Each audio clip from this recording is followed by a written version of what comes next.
જય હિન્દ, જય ભારત મિત્રો. સ્વાગત છે તમારું નવા વિડીયોની અંદર. આ વિડીયો છે એની અંદર આપણે પ્રધાનમંત્રી આવાસ યોજના LIG એટલે કે લોઅર ઇન્કમ ગ્રુપ માટે ફોર્મ ભરાવાના ચાલુ થયા છે. તો આ ફોર્મ કઈ જગ્યાએ ભરાવાના છે, આની અંદર કોણ ફોર્મ ભરી શકશે, આની શરતો શું છે અને આ ફોર્મ ભરવા માટે તમારે કયા કયા દસ્તાવેજ રેડી રાખવાના છે એની આપણા વિડીયોની અંદર સંપૂર્ણ ચર્ચા કરવાના છીએ. એ પહેલાં જો તમે ચેનલની અંદર નવા છો તો ચેનલને સબસ્ક્રાઇબ જરૂરથી કરી દેજો. મિત્રો, વાત કરીએ તો પ્રધાનમંત્રી Awas Yojana PMAY housing for all ઓછી આવકવાળા લોકો એટલે કે LIG આવાસ યોજના. પ્રધાનમંત્રી આવાસ યોજનાની અંદર અલગ અલગ કેટેગરીની અંદર સરકાર દ્વારા ફોર્મ ભરાતા હોય છે. એમાંની એક કેટેગરી છે EWS, જેની અંદર ઇકોનોમિકલ વીકર ક્લાસ કે જેમની વાર્ષિક આવક 3 લાખ રૂપિયાથી ઓછી હોય એ લોકો ફોર્મ ભરી શકે છે. ત્યારબાદ બીજી કેટેગરી છે LIG આવાસ યોજના અને ત્રીજી કેટેગરી છે MIG આવાસ યોજના. તો LIG આવાસ યોજનાની અંદર કેટલી ઇન્કમવાળા લોકો ફોર્મ ભરી શકે છે, આ ફોર્મ કઈ જગ્યાએ ચાલુ થયા છે અને આની અંદર તમને કેવા ઘર મળવાના છે એની આપણા વિડીયોની અંદર ચર્ચા કરીશું.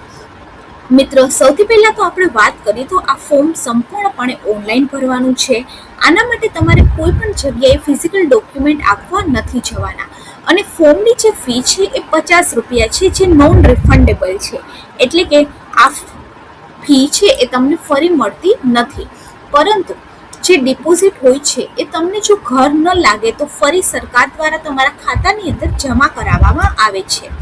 મિત્રો, વાત કરીએ તો આવક મર્યાદાની કે આની અંદર કુટુંબની જે વાર્ષિક આવક છે એ 3 લાખ રૂપિયાથી 6 લાખ રૂપિયા સુધીની હોય એવા લોકો આની અંદર ફોર્મ ભરી શકે છે. આમાં આપણે ઘરની વાત કરીએ તો આ નકશા પણ આપેલા છે કે આની અંદર જે લોકોને ઘર લાગશે એમને કેવું ઘર મળશે. આ એક હોલ છે, ત્યારબાદ કિચન છે અને 2 બેડ છે. તો આ પ્રકારનું જે ઘર છે એ જો તમને ડ્રોની અંદર નામ મળે તો આ typical floor plan 3D view પણ આપેલો છે કે તમને આ પ્રકારના ઘર આની અંદર મળે.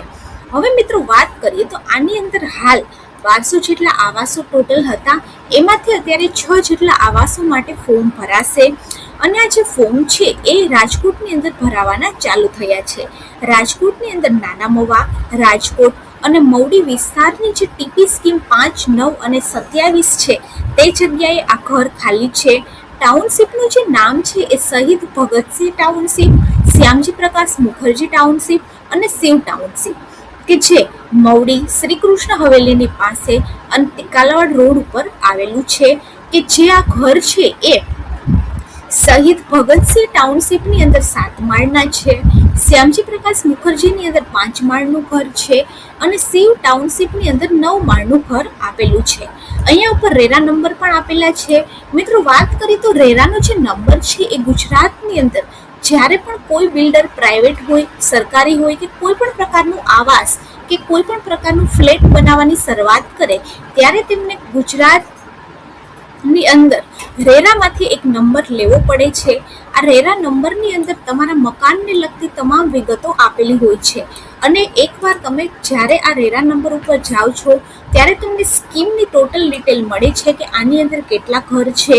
ત્યારબાદ જમીનના જે દસ્તાવેજ છે એ પણ તમને આની અંદરથી પાસ્ટ ડિટેલ પણ મળી આવે છે કે પહેલાં જમીન ખેતીની હતી, ત્યારબાદ બિનખેતીની કરેલી છે, કોણ કોનાના માલિક છે, બધી જ વિગત તમે રેરા પરથી ડાઉનલોડ કરી શકો છો.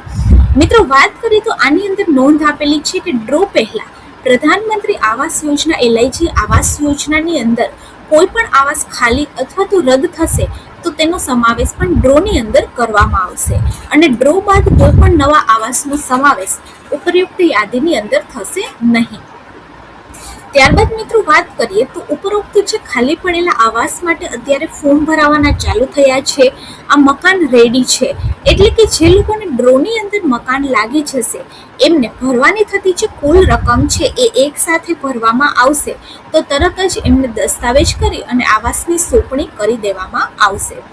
મિત્રો, વાત કરીએ તો અહીંયા ઉપર આ આખો નોર્થ, ઈસ્ટ, વેસ્ટ અને આ જે ગૂગલ મેપ છે એ પણ આપેલું છે કે આ પ્રપોઝ્ડ સાઇટ છે એ કઈ જગ્યાએ આવેલી છે અને તમે અહીંયા જે ક્રિસ્ટલ મોલ છે ત્યાંથી તમે આમ જશો તો આ જગ્યાએ પ્રપોઝ્ડ સાઇટ આપેલી છે. તેવી રીતે જે ત્રણેય ટાઉનશીપ છે એ કઈ જગ્યાએ હાલ આવેલી છે અને આની અંદર કેટલા બાય કેટલાના રૂમ છે અને કેવું રસોડું છે એ આખી વિગત નકશાની અંદર તમે જોઈ શકો છો.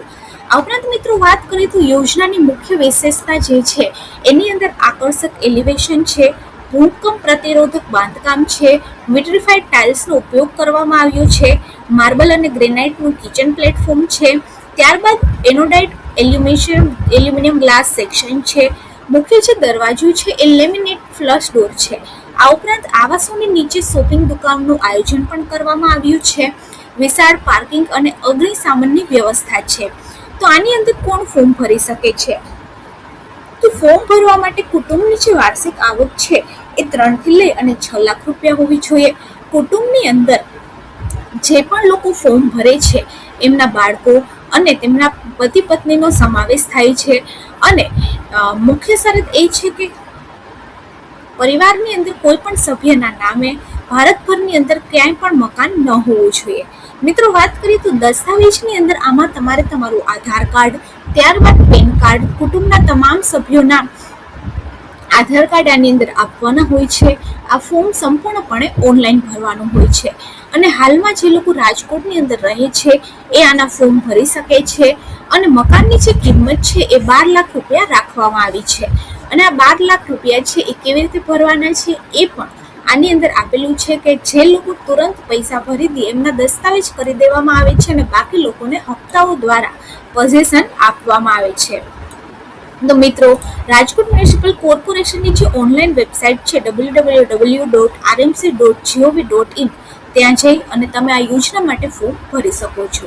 જો વિડીયો સારો લાગે તો વિડીયોને લાઇક કરી દેજો અને આપણી ચેનલ ગવર્મેન્ટ સાથીને સબસ્ક્રાઇબ જરૂરથી કરી દેજો.